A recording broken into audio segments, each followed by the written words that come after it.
Greetings, everyone. My name is Ty, and basically, I'm going to be basically changing my YouTube channel network, so it's going to include a lot more content and not so much being as random as it was before. It will still be random, but other than that.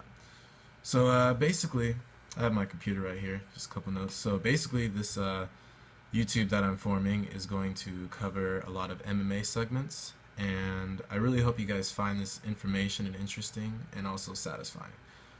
For those of you who actually don't know my channel by now, I'll be covering the MMA world, UFC updates, entertainment reviews like TV shows, movie reviews, book reviews, and still a sort of randomness.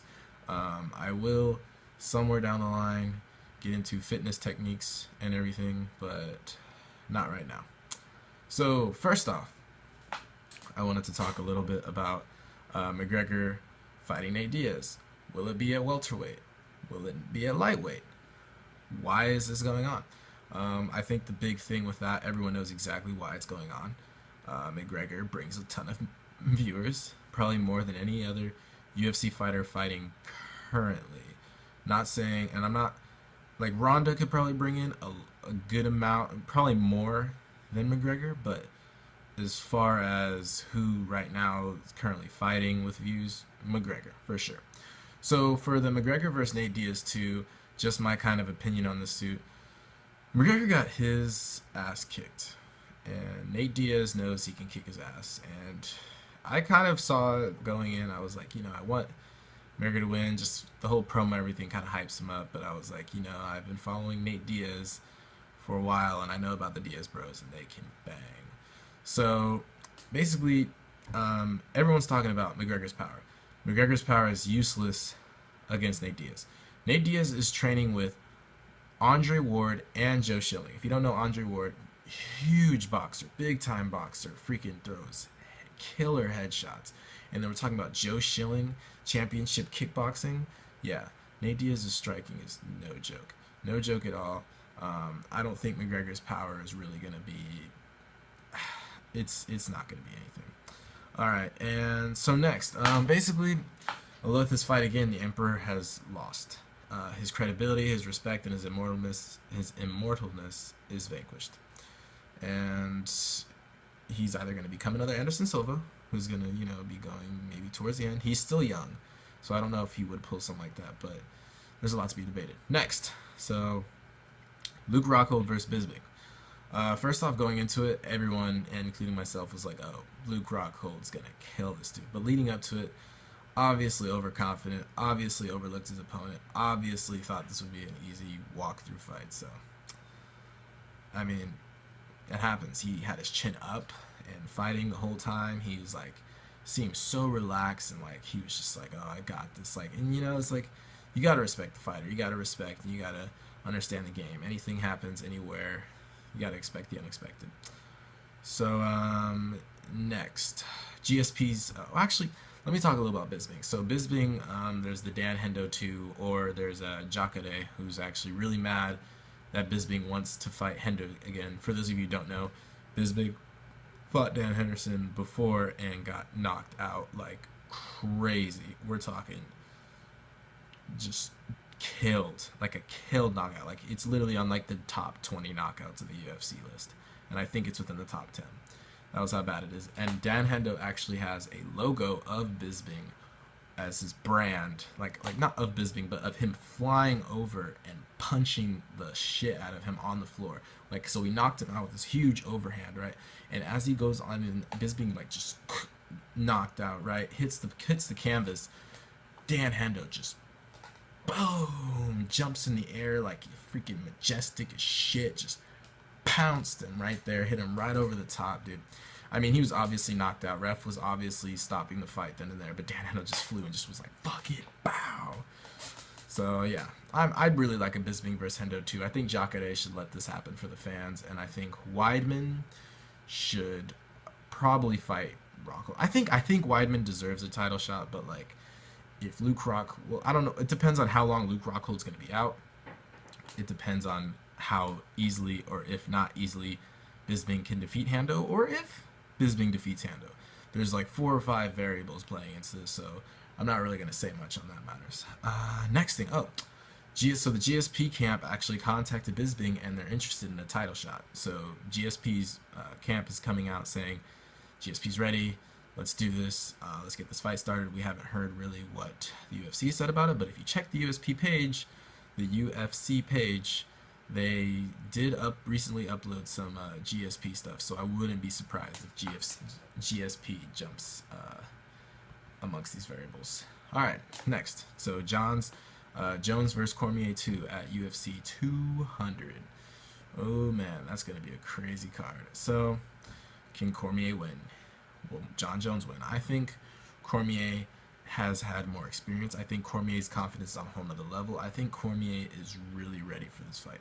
I think he's more ready for this fight than he was for the last fight. The last fight, he wasn't really sure what to expect.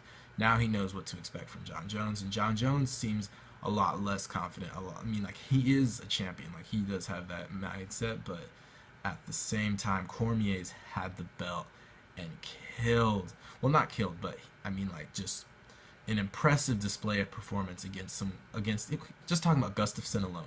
Gustafsson gave Jon Jones a fucking fight and almost won that fight, and in a lot of people's minds, won that fight. I mean, I feel like Jon Jones won it. If you win the 5th round and you really just kill the other person, like, you probably should win the fight. And watching that 5th round, I mean, I saw a lot from Jones, I saw a lot from Gus, but I saw a lot more from Jones.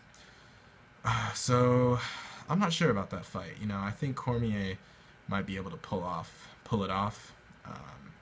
But then again, Jones might unleash Jones, so that's a difficult matter to talk about. So next one, Ariel Helwani versus UFC. I don't know why this was really brought up. One of the biggest journalist reporters in the UFC, obviously they're going to let him back in. Huge fan of the sport. Great for the company. Well, good for the company. Journalists, they go off and on. And so our next thing we're going to cover, lightweight. So Anthony Pettis, man.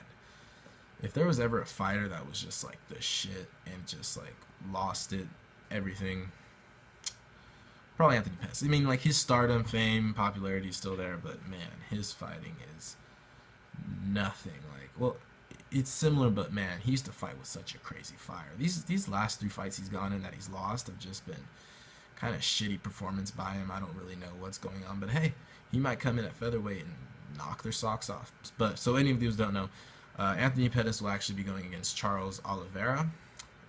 This funniest thing is, so they both fought Cowboy Cerrone, and by the way, Cowboy Cerrone actually beat Cote tonight. If you didn't know, great fight. Cerrone's a bad dude, man. That's a bad dude. So Oliveira, I mean, going back, so Pettis fought Cowboy, and so did Oliveira. When Pettis fought Cowboy, he KO'd him.